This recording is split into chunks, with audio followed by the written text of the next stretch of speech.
नमस्कार, मैं हूं मानवेंद्र रावत। स्वागत करता हूं सभी कुंभ राशि के हमारे श्रोताओं का वर्ष 2025 में। और आप सभी के लिए ये वर्ष बहुत अच्छा रहे, उन्नतिवर्धक रहे, खुशियां लेकर के आए, आपकी हर संभव इच्छा की पूर्ति हो, ऐसी बेस्ट विशेष मेरी आपके लिए रहेंगी। और जो टारगेट है ना वो ज़रूर सेट करिएगा। बहुत सारे लोग बस ठीक है ऐसे ही चले जा रहे हैं। अपने वो टारगेट बनाइए जो आप चाहते हैं कि इस वर्ष में हो। कुछ ऐसी बहुत सारी चीज़ें होंगी जो वर्ष 2024 में अधूरी रह गई होंगी, उनको 2025 में पूरा करने का प्रयास करिए। ग्रहों की चाल कितना सपोर्ट करेगी ये तो ग्रहों के माध्यम की कैलकुलेशन मैं आपको बताऊंगा ही, but always be positive. Positive सोच के साथ आगे बढ़िए, सब कुछ अच्छा होगा। मुख्य रूप से वर्ष 2025 में 4 महत्वपूर्ण ग्रहों का राशि परिवर्तन देखने को मिलेगा, जिसमें शनि महाराज का सबसे बड़ा रोल रहेगा, क्योंकि 2.5 वर्षों के पश्चात वो राशि परिवर्तन करने जा रहे हैं, और वह भी दिनांक 29 मार्च 2025 को। इसके अलावा राहु ग्रह का राशि परिवर्तन होगा तो स्वाभाविक तौर पर केतु सामने आ जाएंगे राहु के, और राहु दिनांक 18 मई 2025 को राशि परिवर्तन करेंगे। किसमें करेंगे?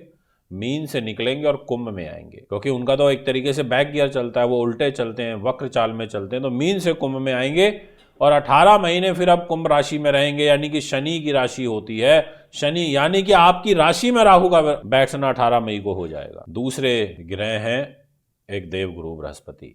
दूसरे से मतलब है कि और जो ग्रह हैं उसमें देवगुरु बृहस्पति 14 मई को वृषभ राशि को छोड़ के मिथुन राशि में आ जाएंगे, त्रिकोण में आ जाएंगे, 5th हाउस में आ जाएंगे। आपके भाग्य को देखेंगे, आपके लाभ के घर को देखेंगे, आपके मान सम्मान के घर को देखेंगे। तीनों ही जगहों पर इनकी दृष्टि रहेगी, जो कि काफ़ी अच्छी है और शुभ है। अब विषय ये उठता है कि आपकी कुंभ राशि पर जो शनि की 7.5 का प्रभाव चल रहा है, ये 7.5 आपकी कब तक चलेगी और ये 7.5 का फेस कौन सा आ जाएगा?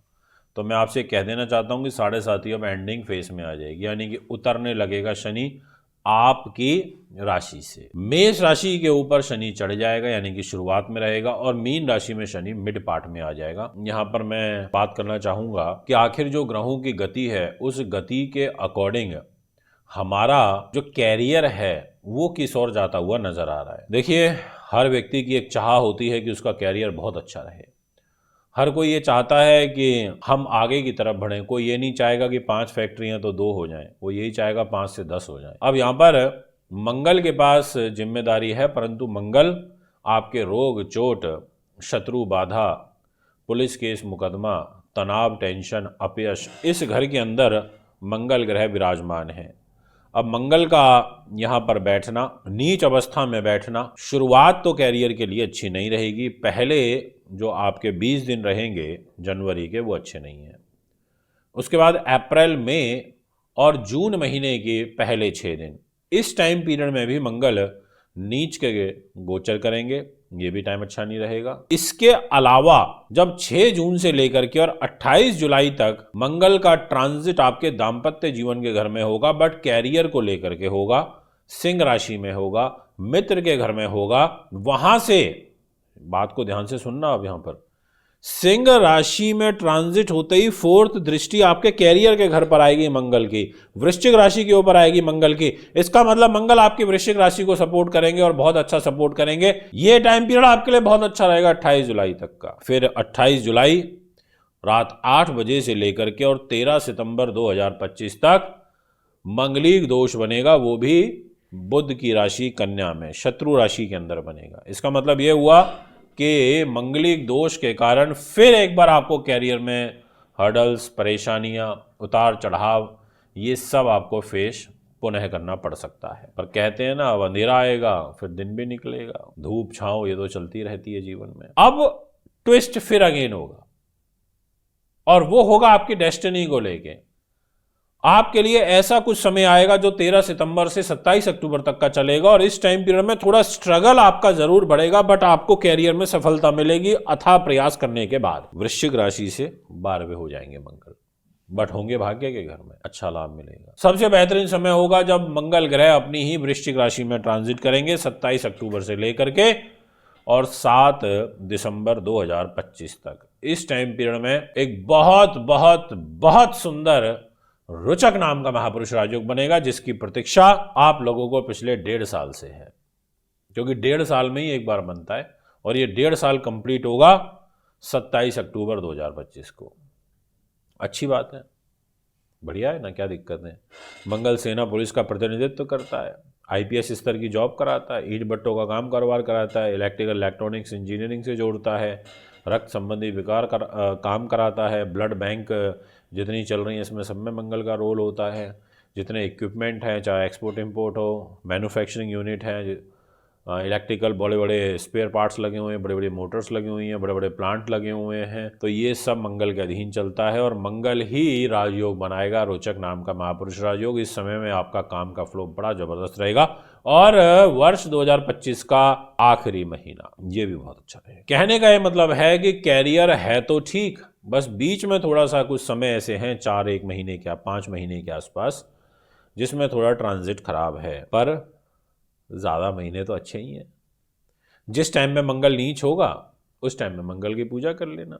मैंने आपको ऑलरेडी बताया, लाल पुष्प, लाल फल, लाल सब्जियां, लाल मसूर की दाल, बूंदी के बेसन के लड्डू, और साथ में कोई ईंट भट्टे का काम कारोबार करता हो तो उसको ईंटों की निःशुल्क सेवा भी लगानी चाहिए। कोई आसपास में मंदिर बन रहा हो तो 1000, 2000, 3000 जो आपका सामर्थ्य आपको अलाउ करे, कुछ ईंटों का दान कर देना, बहुत अच्छा रहेगा। बात करना चाहूँगा मान सम्मान की। शनि के पास है, शनि ने कहा भाई मैं तो पहले 3 महीने बहुत अच्छा हूँ, पहले 3 महीने तो मान सम्मान अच्छा रहेगा, पर तो क्या उसके बाद गड़बड़ हो जाएगा, उसके बाद भी नहीं। 18 मई तक ठीक रहेगा, पर 18 मई के बाद से आपको अपने खुद के व्यक्तित्व को लेकर के जूझना पड़ेगा। मैंने आपको वीडियो की शुरुआत में एक बात बोली थी कि आप ही की राशि में 18 महीने के लिए 18 मई को ही राहु ग्रह आ रहे हैं। जी हाँ, बड़ा महत्वपूर्ण है ये जो मैंने शब्द इस्तेमाल किए। तो इस टाइम पीरियड में आपको ध्यान रखना पड़ेगा कि 18 मई से 18 महीने आपको गुप्त शत्रुओं से अलर्ट रहने की ज़रूरत है। आपको आलस से बचने की ज़रूरत है। आपको स्ट्रेस बहुत ज़्यादा नहीं लेना। कोई विपत्ति आती भी है तो आप उससे निकल जाओगे। ग्रह कोई इतने खराब आपके नहीं हैं, बट आप ओवर थिंकिंग के कारण अपना नुकसान कर लोगे। इसलिए मेरा ये आग्रह है इस ओवर थिंकिंग से, बाकी समय अच्छा है। अब शनि की क्या आदत है, जहां बैठ जाएगा उसी चीज को स्लो कर देता है। अब अप्रैल महीने से शनि पैसे पे आएगा तो स्लो करेगा, पर मैंने ये नहीं कहा कि पैसा आएगा नहीं, पैसा आएगा, पर शनि क्या करेगा, अड़चन देगा। उसको रुकावटों के साथ आएगा। ज़्यादा आना था थोड़ा कम आ जाएगा, फिर नई डेट मिल जाएगी कि इस तारीख को दूंगा। फ्लो आएगा पैसे का रुकावटों के साथ। पर हाँ, एक बात जरूर बोलूँगा, उस पर गौर करिएगा। परिवार के लोगों के साथ आपके मन मुटाव, वैचारिक मतभेद ये बढ़ेंगे, इसमें कोई किंतु परंतु दो मत नहीं है। ये तो मैं स्पष्टता के साथ बोलना चाहूँगा। तो थोड़ा यहाँ भी ध्यान रखिए, इस पहलू पर भी विचार करिए। जो मैंने बोला है ये भी बड़ा महत्वपूर्ण पहलू है। तो मित्रों, ये बात रही आपके फाइनेंस की। तो यहाँ पर स्पेसिफिक डेट आपको बता रहा हूँ, वो आप मेंशन करिए। पहली चीज़ तो 14 जनवरी से लेके 12 फरवरी तक। दूसरा टाइम पीरियड रहेगा आपके लिए विशेषतः 14 मई से लेके और 15 जून तक। इसके बाद आपके लिए टाइम रहेगा जब सूर्य तुला राशि में जाएंगे, नीच के होंगे, यानी कि 17 अक्टूबर से लेके और 16 नवंबर तक। ये एक ऐसा टाइम पीरियड है जिसमें मैरिज लाइफ खराब होगी। और एक टाइम और है जिसमें सूर्य मैरिज का लॉर्ड होकर अपनी राशि से 12वें हो जाएगा, यानी कि कर्क राशि में, यानी कि 16 जुलाई से 16 अगस्त। ये टाइम आप लोगों को सावधानी के साथ केयरफुली हो करके निकालना होगा। बात करता हूँ आपसे स्पेसिफिक आपकी डेस्टिनी की। देखिए, अब आपके मन में आ रहा होगा कि भाग्य आपका कब तक सपोर्ट करेगा, यानी कि कितने विपरीत हालात हो जाते हैं कई बार लाइफ में, पर फिर भी हम भाग्य के भरोसे काम करते हैं, भगवान में आस्था रख के आगे बढ़ते हैं और हमारे काम बन जाते हैं। और वो जो टाइम पीरियड आपके लिए रहेगा उसकी शुरुआत हो रही है 28, वैसे तो शुरुआत से ही है, ईयर स्टार्टिंग से ही है, लेकर के और दिनांक 31 मई तक। आप सोच रहे होंगे तो बड़ा अच्छा टाइम बता दिया गुरुजी ने, और चलो एक्सटेंड कर देता हूँ उस टाइम को। ये टाइम पीरियड आपके लिए 20 अगस्त तक का है और बहुत अच्छा समय है, बहुत फेवरेबल समय है। इस 20 अगस्त तक डेस्टिनी सपोर्ट करेगी। हो सकता है सूर्य गड़बड़ करे, मैंने पीछे बोला हो सकता है कि मंगल गड़बड़ करे, मैंने पीछे ऐसा बोला है, पर उन स्पेसिफिक पॉइंट्स के ऊपर मंगल या सूर्य या अदर ग्रह डिस्टर्ब करेंगे जो मैंने स्पेसिफिक हाउसेज आपको बताए हैं। बट एक होता है ओवरऑल ओवरव्यू। ओवरऑल ओवरव्यू ये कहता है कि भाग्य आपका 20 अगस्त तक आपको काफ़ी अच्छा सपोर्ट करेगा। इसके बाद आपसे कुछ और बातें करना चाहूँगा जिसमें आपको अलर्ट होना होगा।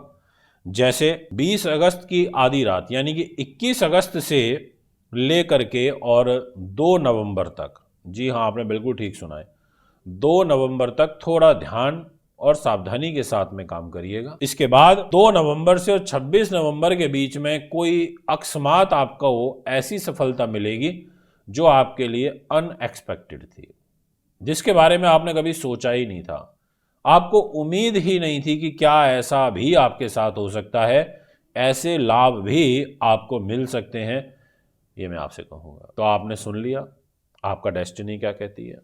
अगर मैं आपसे बात करूँ एजुकेशन, क्योंकि देखिए एजुकेशन का बहुत बड़ा रोल है हमारी लाइफ में। अगर विद्या सुख है तो सब कुछ है, नहीं तो कुछ नहीं है।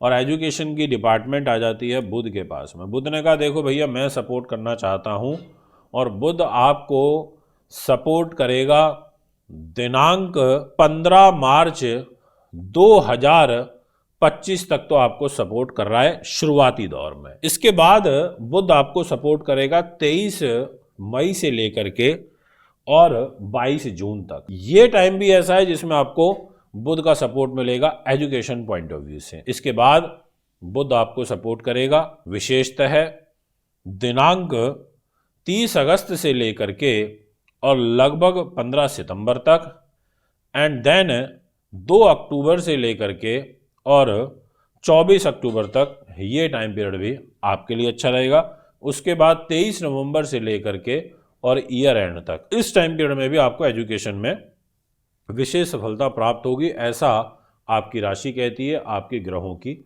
चाल कहती है। तो दोस्तों ये भी आपने समझ लिया। ऑलमोस्ट हमारे सारे के सारे जो पॉइंट्स हैं वो अब डिस्कस हो चुके हैं। विदेशों से रिलेटेड यदि कोई काम करना चाहते हो या कोई वीज़ा अप्लाई करना चाहते हो तो मैं आपसे कहना चाहता हूं कि बेझिझक होकर के काम करिए। और सबसे अच्छा समय रहेगा 14 मई से और 18 अक्टूबर के बीच में, जिसमें आपको एजुकेशन इंडस्ट्री में लाभ मिलेगा। आपको एजुकेशन से मेरा मतलब है सारी इंडस्ट्री एजुकेशन से, चाहे बुक्स बनाते हो, नोटबुक बनाते हो, टीचर हो, प्रोफेसर हो, लेक्चरार हो, है ना, कॉलेजेस जिनके चल रहे हों, वो सब तमाम लोग, आध्यात्म का काम करने वाले लोग भी, ये टाइम पीरियड, और विदेश जाने वाले लोग, उनके लिए भी क्या बताया मैंने, 14 मई से लेकर 18 अक्टूबर तक बहुत अच्छा रहेगा। खर्च का लॉर्ड शनि ग्रह बन रहा है, पर वो पैसे के घर में चला जाएगा। अप्रैल से आपको रिजल्ट देना शुरू करेगा। इसका मतलब शनि आपके खर्चे तो बढ़ाएगा, बट आपको थोड़ा कंजूसी और लोभी प्रवृत्ति का भी बनाएगा। यानी कि ऐसा नहीं है कि व्यर्थ के ज्यादा हो रहे हैं, सोच समझ के धन खर्च करोगे। उपाय, वर्ष भर यानी कि पूरे साल बुधवार के दिन आप अगर हो सके तो गणेश जी का व्रत रखिए, और अगर इतना पॉसिबल नहीं है तो हर महीने की श्री गणेश जो चतुर्थी आती है उस दिन आप लड्डू इत्यादि का भोग अवश्य लगाइए। इसके अलावा आपको कच्ची लस्सी शनिवार के दिन ज़रूर भगवान शिव के मंदिर में जाकर शिवलिंग पर अर्पित करनी है, और उसमें बिल्व पत्र डाल लेना, और 1 चुटकी आप उसमें शक्कर भी डाल लेना, यानी कि लस्सी के अंदर। ओम नमः शिवाय का जाप करते हुए ये करिएगा। और काले नीले रंग के वस्त्र कम पहनिएगा। घर की दक्षिण दिशा में एक दीपक प्रज्वलित जरूर करिए प्रत्येक शनिवार को, राहु ग्रह की शांति के लिए। और जो टाइम मैंने आपके लिए मंगल नीच का बताया उस टाइम में आप मंगल के दान ज़रूर करिएगा, वो आपके लिए ज़रूरी है। और इसके अलावा आप 16 अक्टूबर से 16 नवंबर के बीच में प्रत्येक रविवार को गुड़ और गेहूं का दान अपनी श्रद्धा भावना अनुसार किसी भी ज़रूरतमंद व्यक्ति को दीजिएगा। और इसके अलावा आपको 27 फरवरी से लेकर के 6 मई तक आपको हरी चीज़ों का दान करना है। हरी चीज़ें पहननी नहीं है, हरे वस्त्र नहीं पहनने हैं, हरी मूंग की दाल, हरे फल, हरी सब्जियां आप कोई निकटतम गौशाला में, मंदिर में, कहीं भी आप दीजिए, पर वो आपके लिए अच्छा रहेगा। तो दोस्तों ये रहा आपका रिजल्ट। एक बार फिर आगामी कार्यक्रम में आपके बीच में उपस्थित होऊंगा। अभी आपसे ज़्यादा चाहता हूँ। नमस्कार, बहुत बहुत धन्यवाद।